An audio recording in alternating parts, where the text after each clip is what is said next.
So I'm really happy to welcome the participants and also Dr. Dan Hansen for this webinar series organized by Department of Psychology, the American College Madurai, Mental Health Webinar Series 2020, and all on behalf of all the association institutes like Madras School of Social Work, Chennai, Department of Psychology, Madurai, Kamaraj University, MS Chalamuthu Institute of Mental Health and Rehabilitation, Madurai, Redpond Educational and Psychological Research Center, Madurai, Psycho-Oncological Association, Turkey.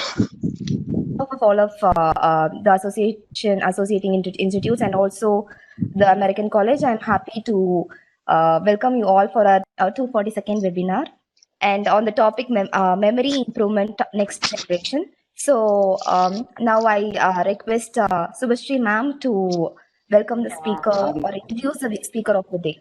I'm really very happy and proud to introduce the speaker for today, Dr. Hansen.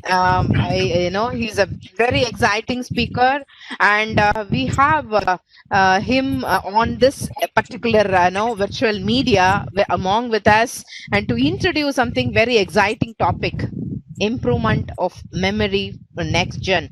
It is, and he is also a CEO of CEO and also a bestseller author of 12 Secret Languages, and he is among with us today to talk on memory improvements next gen, and he is going to give us understand how to build an impressive memory, find your memory personality, and along with the 12 secret languages, he is going to also enable 12 of us to make use of the test also. It is going to be an exciting offer for all of us, and we are really eager to learn from Dr. Hansen on how to improvise our memory, because it is a very important component for professionals like psychologists and anyone, any profession.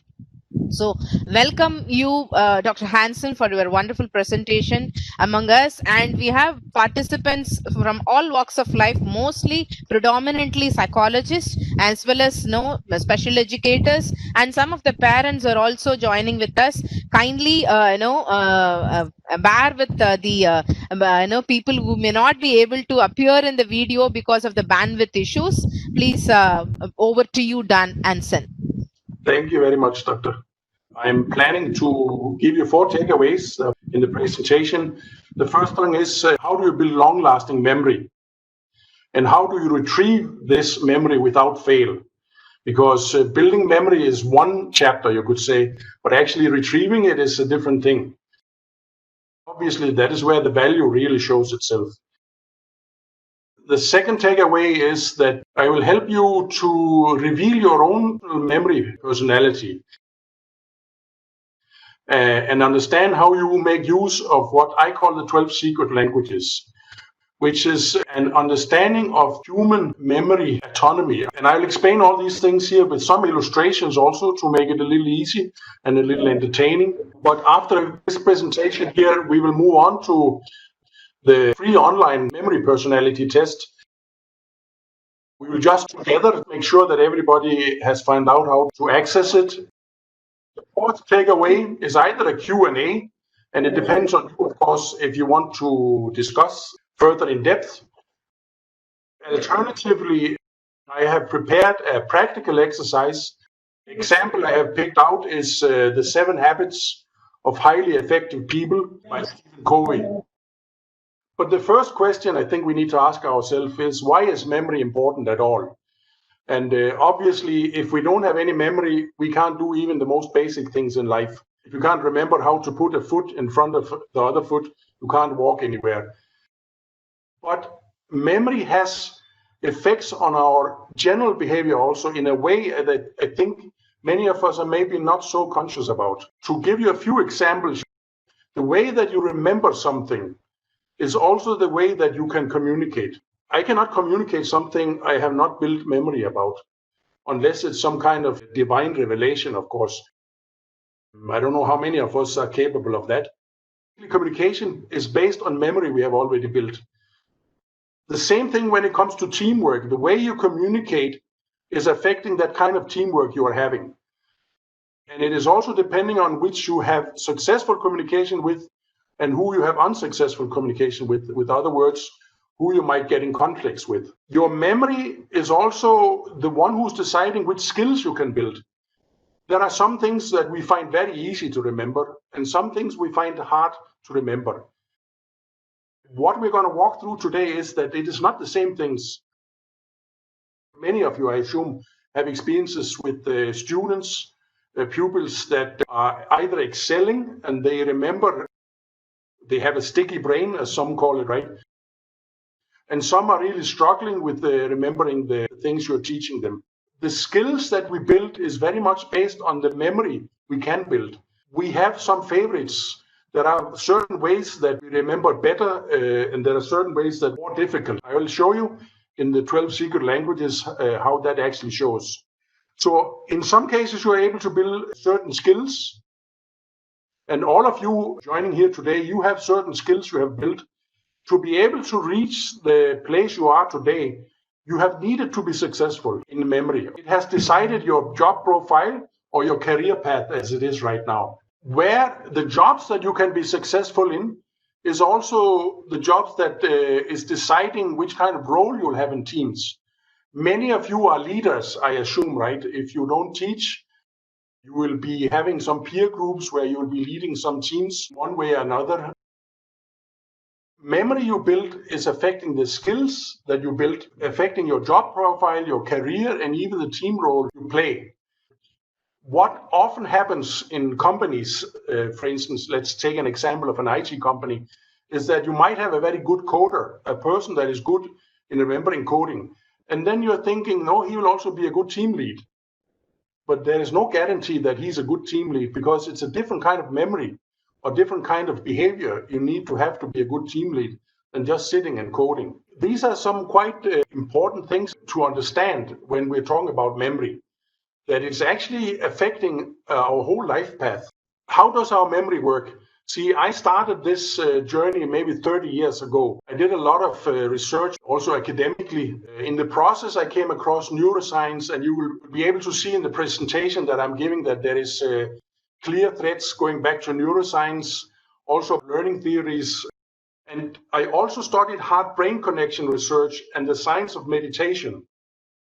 I am an avid meditator myself. I spend 2 hours every day on my meditation practice.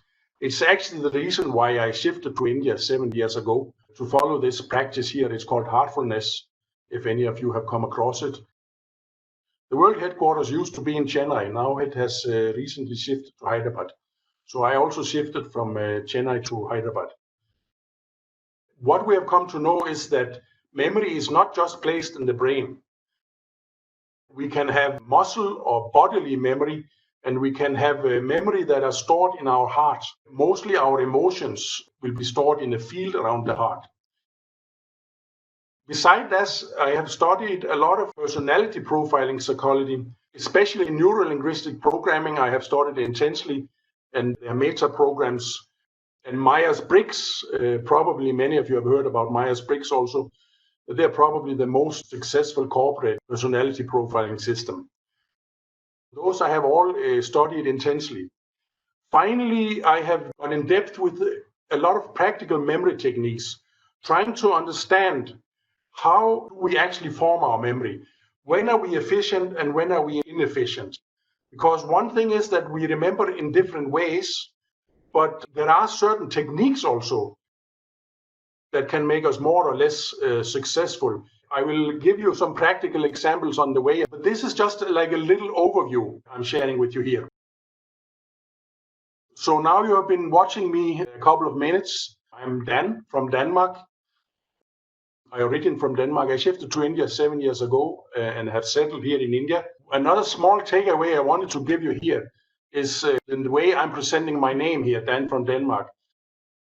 This is actually a memory technique. And a little question for all of you. Who of you have a memorable presentation of your name? I would suggest you to consider to make some kind of small memory technique around your name, because being remembered can be a huge strength. When you are having a lot of students, it's nice they know your name. Obviously, when you do networking, it is nice that you are being remembered. If you are in some kind of formal situation where you have to do presentations, it's nice to be remembered after. Many of us, we will get opportunities from unknown sources. I could say our example also, Dr. Suresh, our roads has basically crossed in a way that we thought maybe not possible. So likewise, if you're able to make a little memorable name, memory technique or visual, it will actually help you a little. You can think about it. Dan from Denmark, maybe some of you will see the Danish flag. Maybe some of you will think of Denmark, what does it remind you of? Some will think it's maybe dairy or milk or cows. But what happens is that a small video is created when you do your name presentation in this way here. So my academic background is that I'm a cand.econ. I studied in university in Denmark. I'm a CEO of 2 companies presently. So I have been practicing all these things here, especially in one of the companies that are into visual marketing, digital marketing, where we work a lot with making especially video presentations memorable.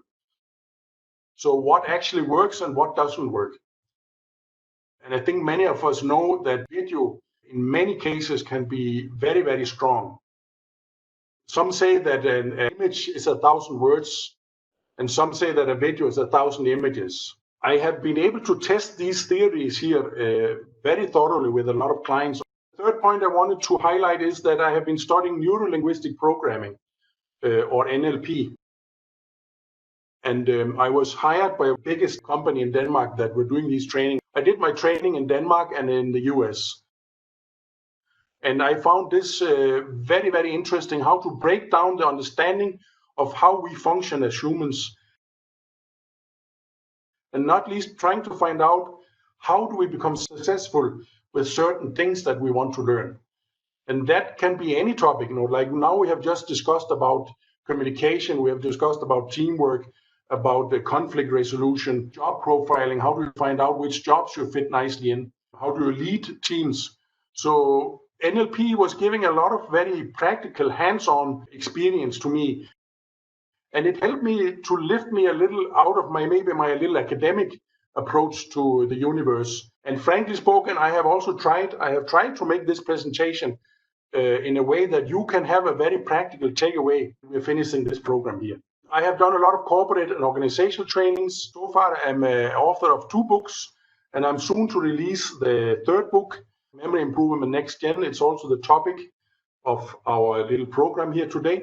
I am offering 7 one-hour webinars that I normally offer for free. So if any of you have the interest to dive a little deeper into this kind of memory techniques or memory improvement, you're very welcome to reach out to me. I would be very happy to meet up with any of my dear peers. I'm calling you my dear peers now, that are interested in the same topics of helping humans on their way. Let's try and go into the program itself and try and understand how do we actually improve our memory. First thing is to understand that there is 3 basic phases when we are building our memory. Sometimes I call it building memory muscle. So that you can understand, it's basically like we build muscle. Everybody can build memory, maybe a little in the beginning, but you can become stronger and stronger until you can lift anything. But there are 3 phases we need to be alert about. The first phase is receiving, that we need to receive information, obviously. We need to expose ourselves to the information we want. Next phase is storing. If we don't store it, obviously we can't make use of it later. But most importantly, we need to retrieve it. And very often the way we store it has to be linked to the way we retrieve it also. I will get a little into this later, but I would like you to be alert about these 3 phases here, which are the basics of understanding the coming illustration also. So let's first try and understand how we are receiving millions of bits of information per second. Some people talk about 5 or 6 or 10 million bits of information per second we are receiving. Try and see this illustration here. I'm going to break it down step by step, but this is the basic illustration I'm going to take us through here, where you can understand we need to receive some information here, we need to store some information, and we need to retrieve some information. So these are the 3 phases that we have to walk through. Let's try and break it down step by step to understand what happens when we are trying to create or build memory in the human anatomy. First step is that we receive this information here. These are bits of information, and the information are partly coming from outside. Like right now, you are receiving a lot of information from me, so I'm exposing you to some outside information. But you might also sit and have self-talk. You might sit and see some visuals. You might have some feelings, some recollections of something that happened. So you are actually receiving both information from outside and inside your body. The most is just filtered away, because we can simply not handle 5 to 10 million bits of information per second, obviously. So normally we are talking about, we are maybe receiving 5 to 20 bits of information per second. This is also explaining why so many of us experience the same situation completely different. It's because we don't focus on the same things, right? The second step is that we need to receive this information. And from neuroscience, we know that we have what we call sense memory.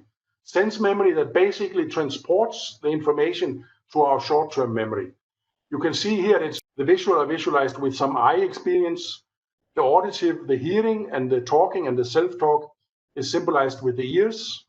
And the psychosomatic, the psyche is the emotions, the feelings, and the somatic is the physical body, which is partly our physical senses, the touch, and it's partly the kinesthetic sense, which is our capacity to move muscles and bones to navigate our physical body. So I have clubbed psyche and somatic together because these are the way we mostly experience ourselves. We see things, we hear and think and self-talk and talk, and then we experience ourselves through our emotion and the feeling of our physical body. So obviously you could say, why didn't you include the smell and the taste? It's because for us as a species, those senses are not of much importance in our daily day.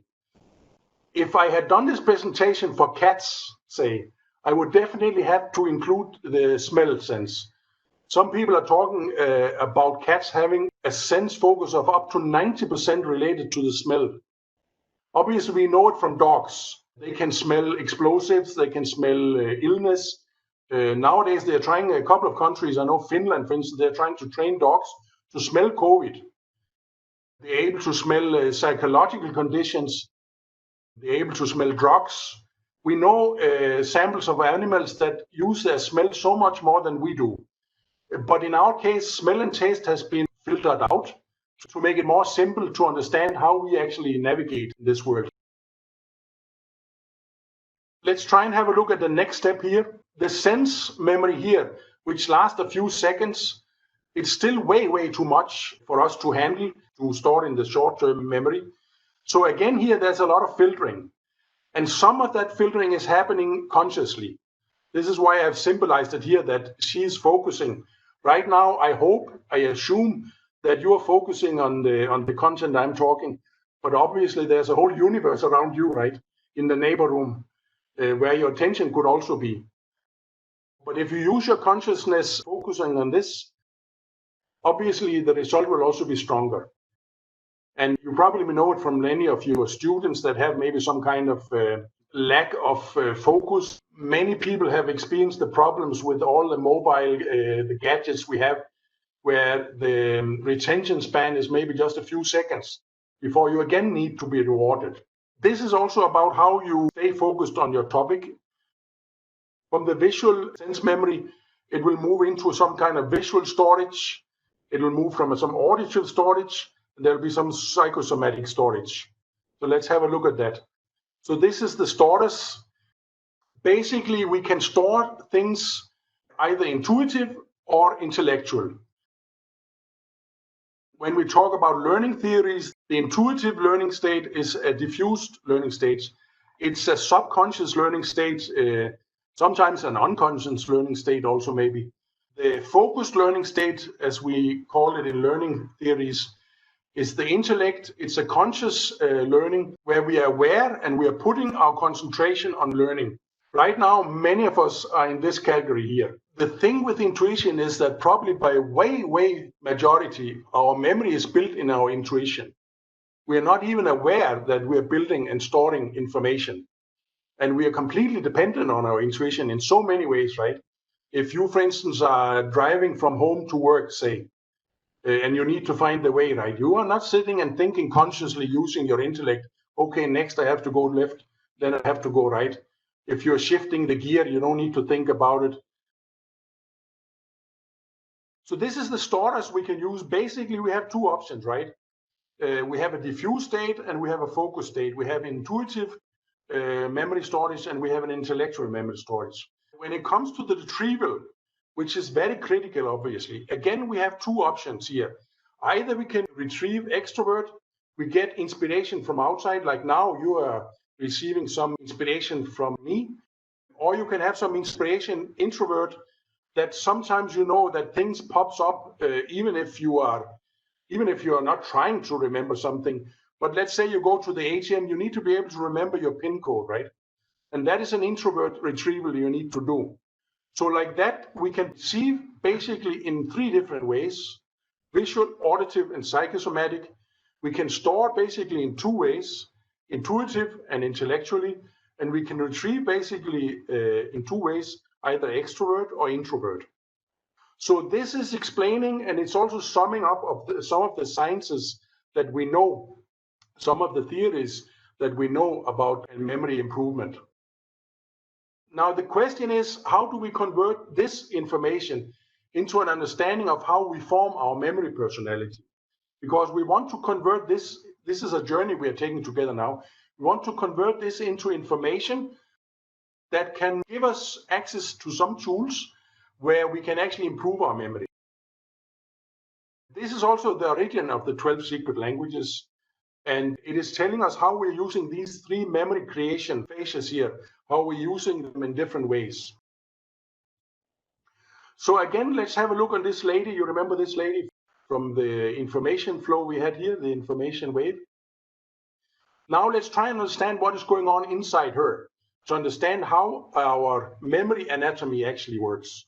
So you can see the lady here, she's receiving some visual information.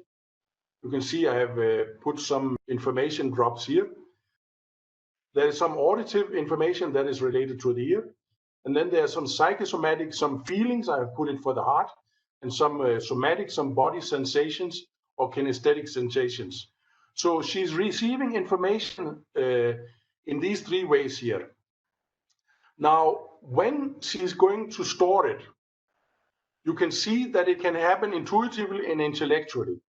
So now something very interesting happens, that from the visual receival, you can either have a variation that is called visual intuitive or visual intellectual. So now you actually have two different ways of storing information. It can either happen intuitive visually or intellectually visually. And exactly the same thing happens with the auditive and the psychosomatic storage. So can you follow from three different ways of creating memory? We are certainly into having 6 different ways of creating memory. Now, if we take it one step further and we start looking on the retrieval, you can remember from the previous illustration that there was an introvert option and there's an extrovert option.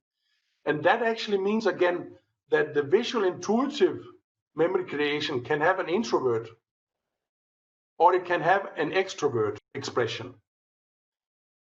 So like that, we end up actually having 12 rivers. If you consider the river, that is the metaphor I've tried to show here. It's like a flow where it hits some land and then it splits up to 12 different options here. Could you follow? So this is through the what I call the human memory anatomy. We end up having 12 very characteristic and unique ways of forming memory. Let's try and have a look at a few of them, just that you can understand how they're built. See, if it is memory formation that is used, that is created visual, intuitive, introvert, it is the viewer, which is represented or symbolized just with an eye. This person here needs just to see things. Now, this is the way that person will remember, by seeing the things, right? Now, if it was a visual, intuitive, extrovert person, the person needs to visualize it. That means draw it, paint it, knit it, weave it somehow, maybe in a software on a computer, somehow create some kind of visuals. I've showed that little brush thing here in the eye, right? So this person has to use some kind of extrovert activity to be able to remember, to form the memory. Now, if we come to the visual intellect, now it becomes a little different, because here we start applying the brains, right? If it's an introvert person, that is what we call a symbol analyst. And the symbol analyst is actually what you use to understand these symbols. To be able to understand these symbols here, you need to analyze the symbol. You can see here, this is the designer. Here you have to design it in the outer world, in the extrovert world, right? So here you have to take it out in the outer world. Here you just keep it inside yourself. If you could understand the visual part here, that is basically what is happening with the auditive part also. The auditive, intuitive, introvert person will be a listener. This person needs to listen to be able to remember. The auditive, intuitive, extrovert have to talk. The talker is a person that just explains what they have heard. They will not think about it. They will not analyze it. They'll not go in depth with it. And maybe you know some personalities of people that have that need to explain things. They are sharing their day. Maybe some of your family members, they have a lot of need to express the way that they have experienced the day. And sometimes you might feel also, this is a little too much in detail. I don't need all that detail. But that is basically the listener and the talker here that makes a good match, right?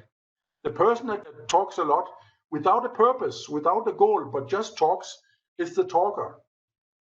Now, what I want to stress is that all these 12 secret languages, as I call it, are all equally important.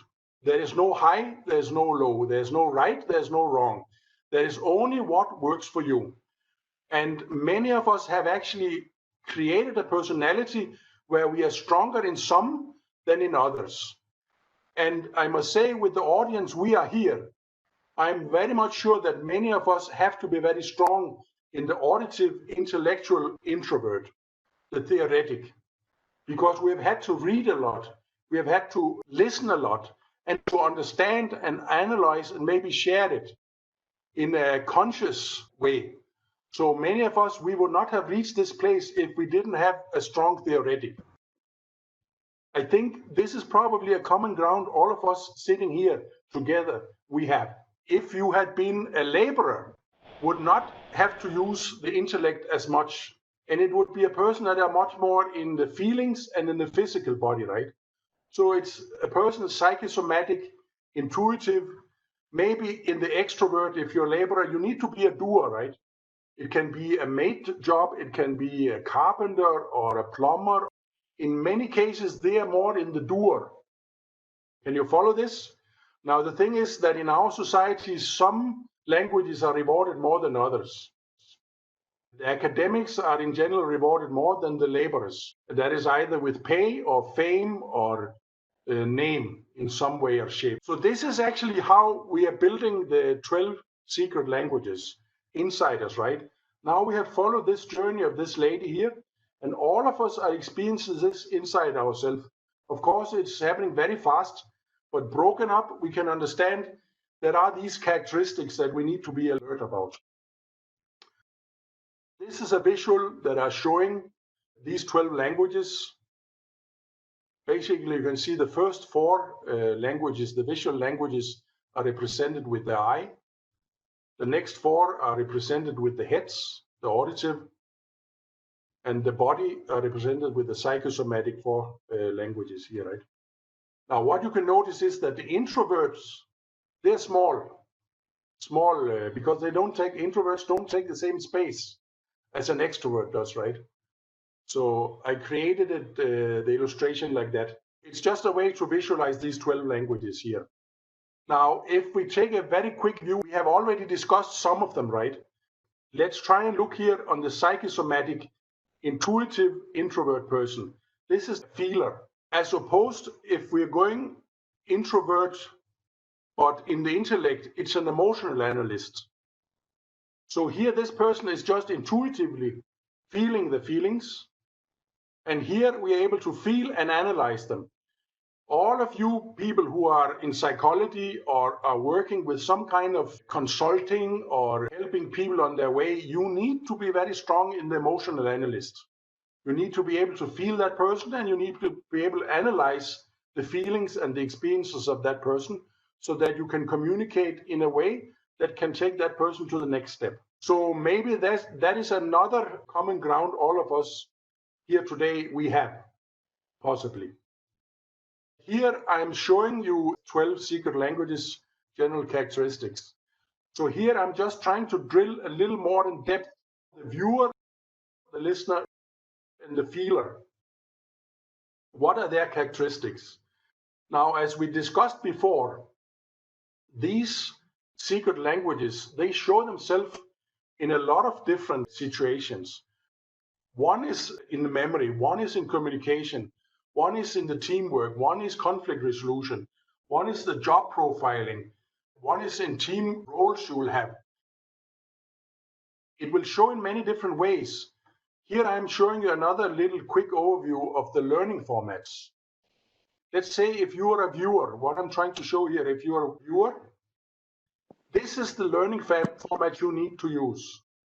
Watch the teacher carefully, ask to repeat visuals. Notice colors, shapes, and placement. Now, if you're a listener, you have to listen carefully to the teacher and ask the teacher to repeat. Whereas if you're a feeler, you need to feel positive about the teacher and the topic. Now, of course, there's much more to these. I mean, all 12 languages can be drilled in depth. And as we can show learning formats, we can also show communication. So if you're trying to communicate to somebody who's a viewer, right, you need to visually show something to the people. And you need to create the feelings in the people if you want to connect with the feeler. You can understand this is the surface of something that goes a lot deeper than that we can show in 1 hour of it. Now the question is, how can you benefit from this instantly? And this is the moment where I would like you to go in your web browser and just click the 12 secret languages.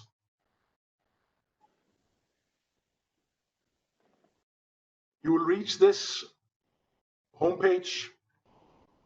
This is the free online memory personality test. You click sign up and you will get this one here. You put your name, you put your email ID, you create a password, and then you can log in after that. I'll give you a minute to do that. So you come to this first page here, and it's explaining something about the 12 secret languages. What you need to do is go to the start test. So you just click here, go to start test. And there's a little introduction here, which is important that you follow. The approach to the test, to make it as valid as possible, the approach matters. In each case, you are represented to 2 statements. Here, I naturally listen more than I talk. I naturally talk more than I listen. And you remember we had a talk about the listener and the talker. I naturally listen more than the talker. That would typically be the listener, number 5. And then the talker, I naturally talk more than I listen. That would be the 6th secret language. So accordingly, you have to give some points here. Totally, you're suggested to give 2 points. So that means either you can give 0, and then you can give 2 in the other. Or you can give 1 and 1, or 0 and 2. So after answering all these questions here, there are 66 because we are matching all of the secret languages up against each other. Here you just click the submit. Obviously, I have not filled it out, but here you can see the test result after this. Then the test result will come here. Since I didn't give points on all of you can see I just gave 2 points. Now, when you're choosing memory techniques in the book that I'm releasing in the coming month, it's a division of memory techniques in these 3 categories here. So you need to understand if you're stronger in the visual type of languages or in the auditive languages or in the psychosomatic languages. Accordingly, you can choose the most efficient memory techniques for you. But it's also broken up here in all the 12 languages. So you can see, as we spoke, I gave 2 points to the listener, and I didn't give anything to the talker. So this was actually the first example of the question, right? Once you have calculated, obviously, it will show a total of 132 points once you're done with it. Now I only clicked one of them to finish it a little fast. So this is basically the online test. So the question is, how can we benefit even more from this new knowledge that we have been given? What I'm offering is that after the webinar, if you go and fill out your memory personality test, if you share your thoughts on WhatsApp, I think we are all of us in WhatsApp or Telegram. If you share your thoughts on WhatsApp, what was your experience with the test, and what did you learn about yourself? And if there anything you were surprised about, if you share your thoughts on WhatsApp, I will also try and respond to all of you and give you a little more input maybe, so that you can convert it into some practical action. Now, since many of us are teachers, it can be helpful both for you as an individual, but it can also be helpful in understanding your pupils, or if you're a parent, understanding your kids maybe. You are also very welcome to share the test with other people. It's a free test, so you're welcome to share the URL, or you are welcome to sit and do the test with people where maybe you're curious about your spouse or a good colleague. There might be some interesting stuff coming up, for instance, in the way that your communication is working, if there are sometimes some frictions in the communication. It's important to understand these 12 languages. We use all of them, unless we have some kind of handicap. But we use all of the languages, but some of us use some of them more than others. And there it can be helpful to understand what are your favorites. Because if you can understand your favorites, you'll understand how you remember and learn faster. But you might also understand this is also the way I communicate. And you might not match all the people in their favorite memory languages. So there it can maybe be a good idea to open a little up to present in new ways also. Yeah, this was just a reminder about the book.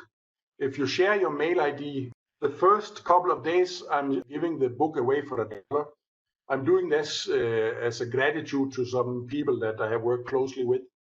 After a couple of days, the price is going to normal. So, but if you're interested in getting it pretty much for free, I'll be happy to share the release day. We can either have a Q&A if there are any questions. I have also prepared a practical exercise. The practical exercise was actually to teach people how to remember the 7 habits of highly effective people by Stephen Covey.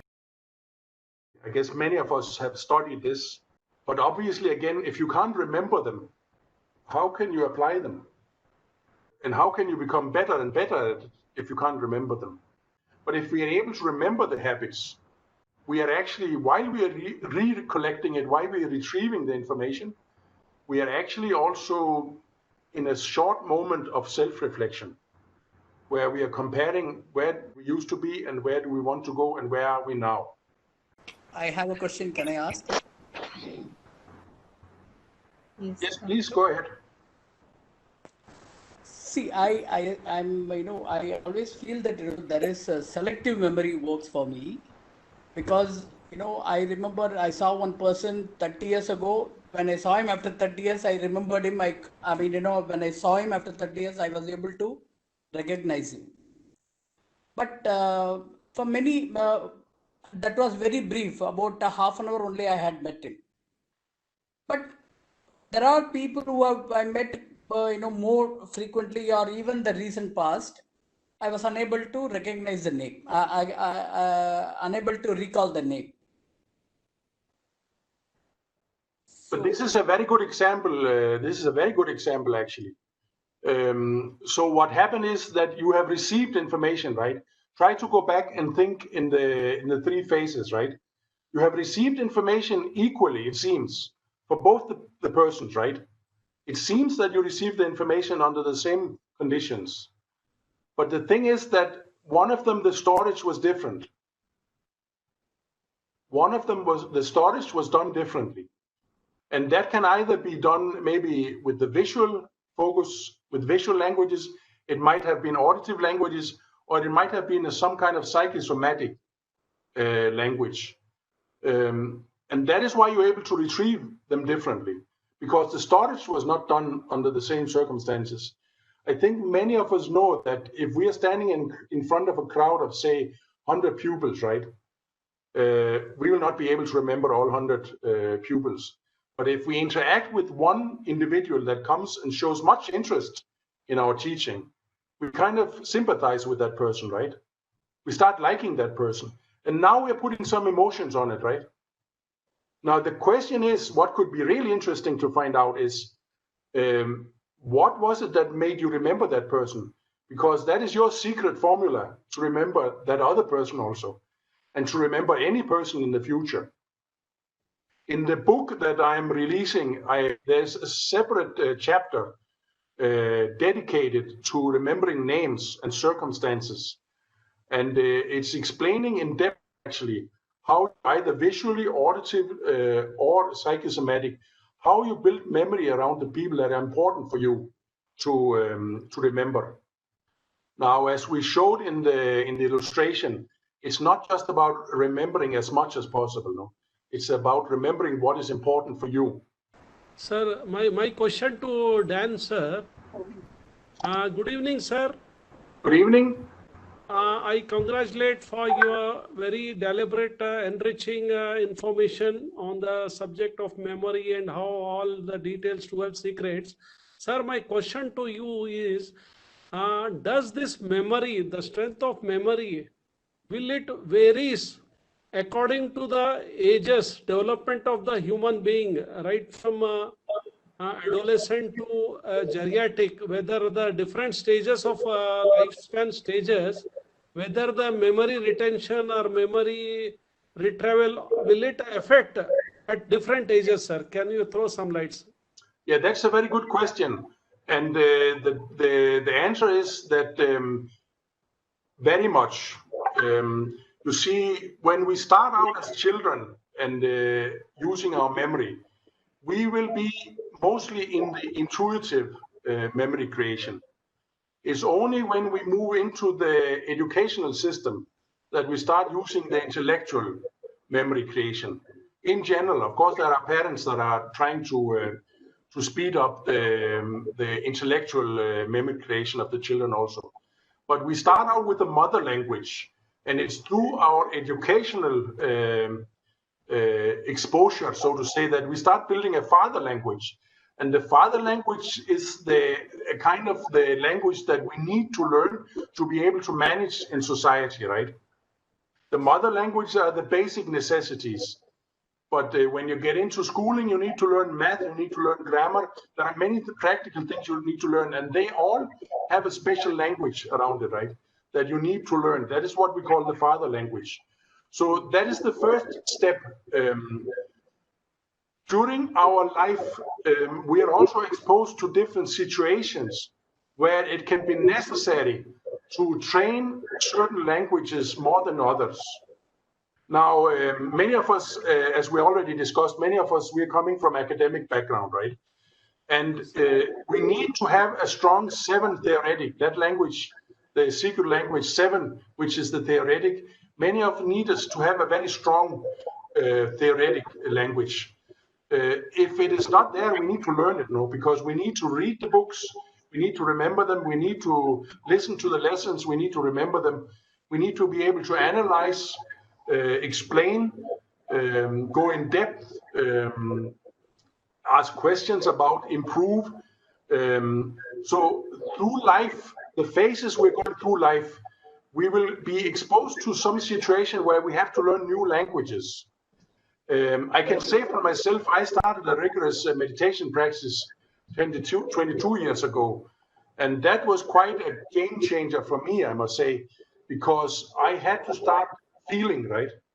Meditation is basically that you don't have any thoughts. And my academic background was all about thoughts. Suddenly I have to still my mind, and I had to start learning to meditate and just be. Feel my heart, be in the heart, meditate in silence, right? And that was not an easy, that was not an easy journey, I would say, but it was a magical journey, right? trying to get to know yourself from inside instead of only living on the outside world, right?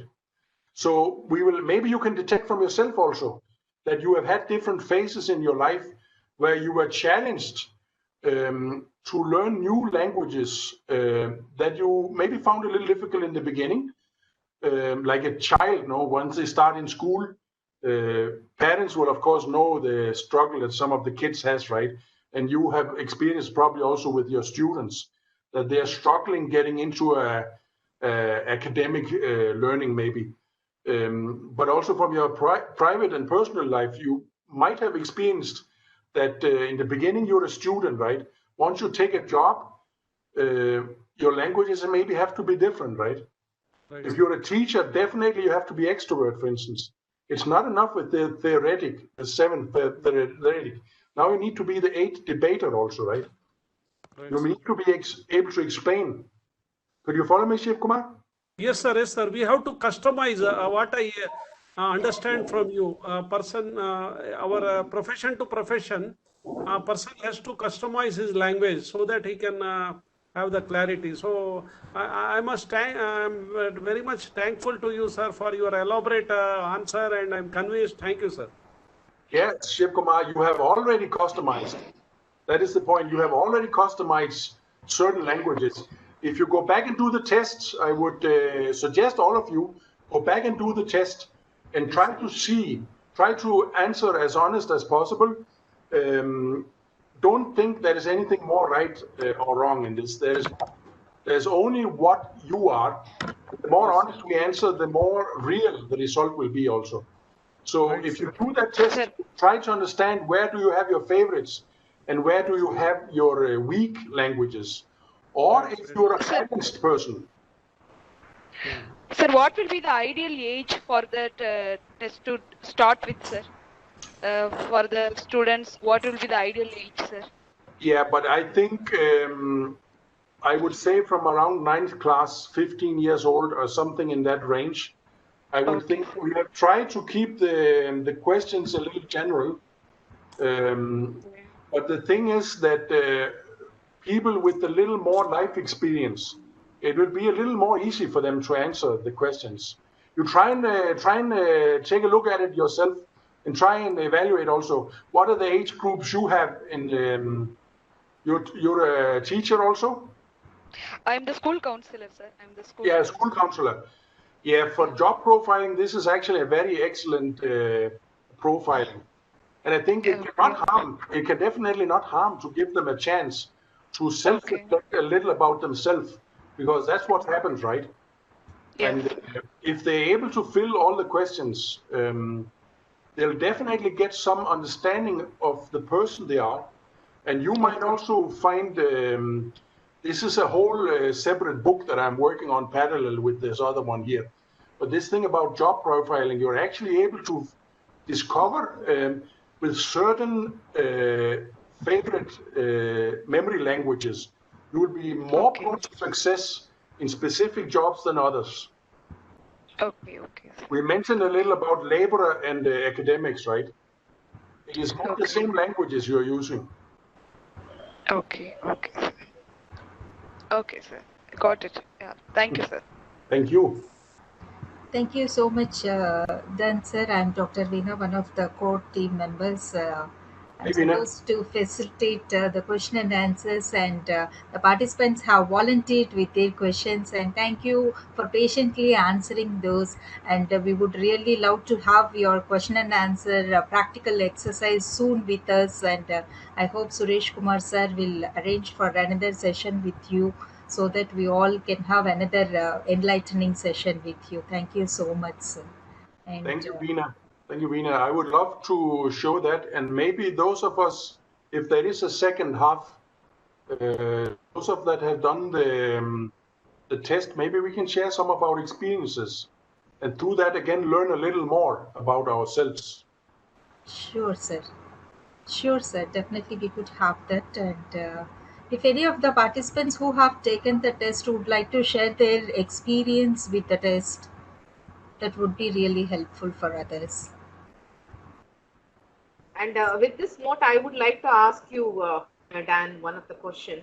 it is related to is that this test is you have done it and standardization or validation process in all over. I mean the global population. Is it very well suitable for Indian scenario also? I have tried to make it as general as possible.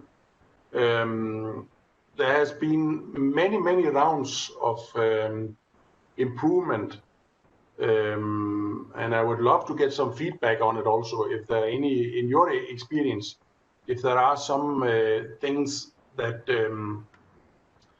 if there are some ways of formulating things, or if there are some of the questions that are difficult maybe to relate to, I would love to get some feedback on it. But it's definitely done so it should fit, I would say, every English spoken person. Obviously, you need to have the language right to understand the questions. So I think the only limitation is that now there was a question about the age group, right? And you need to have a certain amount of life experience to be able to answer the questions, right? If you have not been exposed too much in life, it'll be a little more difficult, obviously, to answer the questions. Or I would say it will be a little more cut sharp. I mean, you will be very strong in a few maybe, and very weak in some others, and it might not exactly reflect your actual personality, memory personality. Thank you. But I'm very sure all of us here that have joined today, it will fit very nicely. I'm very confident. Fantastic. I would like to ask another question. Can we use this as one of the tool for career assessment also? For what? Career assessment. Yes, you see, I'm working on a second book where job profiling is going to be a part of it, where you'll be able to understand how the different languages actually vibrates or matches certain lines of work or professions. So you can very well use the 12 languages for that. In the book that I am releasing in the coming month here, the focus is all about career creation actually, and how to build your career and how to build your business. So I'm concentrating on 3 topics, teaching people how they practically can remember, partly as we spoke about social relations, how to remember names and the circumstances around certain persons, because it's very helpful, you know, when you are in networking or when you are have a job where you have a lot of students or peers. The second topic being covered is how do you increase your work efficiency, especially when it comes to remembering your best practices. How do you remember them step by step in the right order? Many of us, we have best practices that we're using, right? So how do you remember that? And the third topic I'm practically touching on is about goal realization. How to formulate your goal and how to be able to remember your goals so that you actually stay on track, right? It's the same thing we just talked about, the 7 habits of highly effective people. If you cannot remember these habits, if you cannot remember your goals, what are the likelihood that you are continuously on the right road? It's definitely diminishing. But if it is always clear to you, it will definitely, the route will also be shorter. That is, I think, is pretty obvious. Thank you so much. Yeah. Yes. Dan.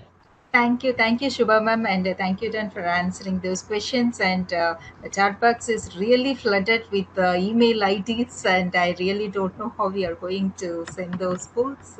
Definitely, we will be facilitating our participants with the book as well. And yes, now is the time for placing our vote of thanks, and I call upon Ananya for doing the honors of vote of thanks. Ananya?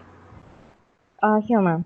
Thank you, Veena, ma'am, for coordinating the question and answer session. And now I'm really, really grateful and thankful today for having Dr. Dan Hansen here, because we have got a lot of input and a lot of knowledge gaining thing happened today. It was I really appreciate the way he explained things, and thank you so much, sir. You were very genuine, and you even gave us a thing to call you back, and you are ready to do one other session with us, wherein we discuss about things. It is a very genuine thing that has come out from your session, and we have gained a lot of knowledge today, and we also have doubts. And people are asking when and where can we get your books and other things. And thank you for sharing the link also. So we will definitely go through the questions, and we will come up with results, and we can discuss about it in the next session. Thank you so much for the valuable 1 hour of yours being spent with us. And I'm really happy and thanking you from the bottom of my heart for being here today, sir, and sharing your knowledge. Thank you so much for that. And I really thank all the participants who are here with us, traveling with us from April, who are being a support to us, and because of whom we are in our 242nd session today, which is a great thing. And without the participants, it's not possible. So I'm really thanking each and every participant for being here and supporting us throughout. And I thank all the core team members, Veena ma'am, Subhashri ma'am, Krishnan sir, Suresh sir, who is the reason why we are here, and Bharati, Akshay Lakshmi, and I really thank all of them who are supporting us throughout, and because of whom we are having a very smooth session that is happening for like 242 days exactly. So thank you so much, core team members, and thank you all participants, and thank you so much, Dr. Dan Hansen, for being here. Dan Hansen, thank you so much. We really place in gratitude from the Department of Psychology, American College, and as well as from Madras School of Social Work. Thank you so much for joining us, and it was a wonderful session. We all enjoyed. Thank you. Thank you very much for your patience.